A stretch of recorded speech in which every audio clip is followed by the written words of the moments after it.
તો દ્વારકાના દરિયામાં શક્તિ વાવાઝોડાની જોરદાર અસર જોવા મળી. અરબી સમુદ્રમાં જોવા મળ્યો છે જોરદાર કરંટ. દરિયાકાંઠે ઉછળ્યા છે ઊંચા મોજા અને દ્વારકામાં તેની અસર જોવા મળી રહી છે. વાવાઝોડાના પગલે વહીવટીતંત્ર અત્યારે એલર્ટ મોડમાં છે. વહીવટીતંત્ર દ્વારા તમામ લોકોને સાવધાની રાખવા માટે સૂચના પણ આપી છે. તો બંદરો પર 3 નંબરના સિગ્નલ લગાવી દેવાયા છે. પ્રવાસીઓને દરિયામાં નાહવા પર પ્રતિબંધ લગાવી દેવાયો છે.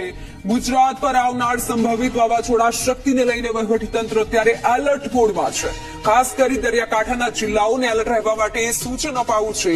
માછીમારોને દરિયો ન ખેડવા માટે સૂચના અપાઈ છે. વાવાઝોડાના પગલે દ્વારકાના દરિયામાં જોરદાર કરંટ જોવા મળ્યો. તકેદારીના ભાગરૂપે ગોમતી નદી અને ભટકેશ્વર મહાદેવ મંદિર તરફ પોલીસનો બંદોબસ્ત ગોઠવી દેવાયો.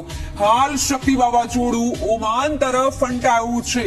તારીખ 6 ના રોજ ગુજરાત તરફ દિશા બદલવાની સંભાવના વ્યક્ત કરાઈ છે.